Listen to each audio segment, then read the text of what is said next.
पितृदोष कहीं हुए कहीं यार लक्षण कौन एथुरु मुक्ति पाइबा आमको कि प्रतिकार करने को पड़ो ताहा आम आज ये भिडियो जानिबा। अमावास्या जन्म होता व्यक्ति मघा नक्षत्र जन्म होता व्यक्ति पंचम भाव में राहु थी व्यक्तिर पितृदोष रुहे। सूर्य उपरे राहुर प्रभाव थिबा व्यक्ति पंचम भाव पाप प्रभाव में थिबा व्यक्तिर पितृदोष रुहे। तेणु एथिपाई आमर पितृदोष रहे।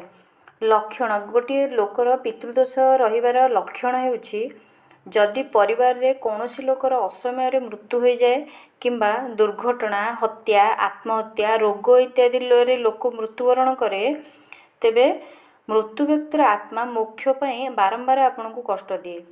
जेपरिक परिवार रे कौनसी लोकर गंभीर रोग हेबो जेते औषध खाइले मध्य कमिबनी।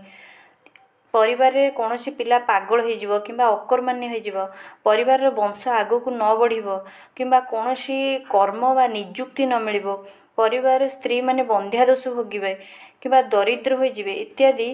तेणु एई भड़िया जिनस आउ मध्य किछि लक्षण देखा दिए जे जहाँकि कौनसी काम आपणकर आरंभ हेबा पूर्व से विघ्न घटिबो कौनसी अर्थ हाथ को आसवा पूर्व खर्चर बाट खोली पितामाता और पिला मानक मध्य तिक्तता भरीज मतभेद हो पुत्र कन्या मानकर विवाह विलंब होगा किंबा जमा न होगा इत्यादि बहु अशुभ प्रभाव देखा दिए।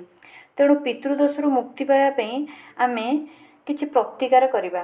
सबुदिन कुकुर कुआ पिंपुड़ी अतिथि मानक पई गाय मानक पई किछि किछि खाद्य रखिबा आवश्यक। आम जो खाद्य खाइबा ताको चारि भाग करदेबा चारि भाग रु गोटे भाग एमानक पई काढी देबा।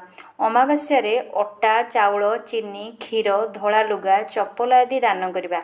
पितृ मानक पई सबुदिन किछि किछि खाद्य काढंतु एवं अमावास्या एकादशी गुरुवार दिन रविवार दिन एवं चतुर्दशी आश्विन मासरे पड़ुवा पितृपक्ष आमे गोटे मंत्र जप करिबा ताहाकु 21 थर जप करिबा।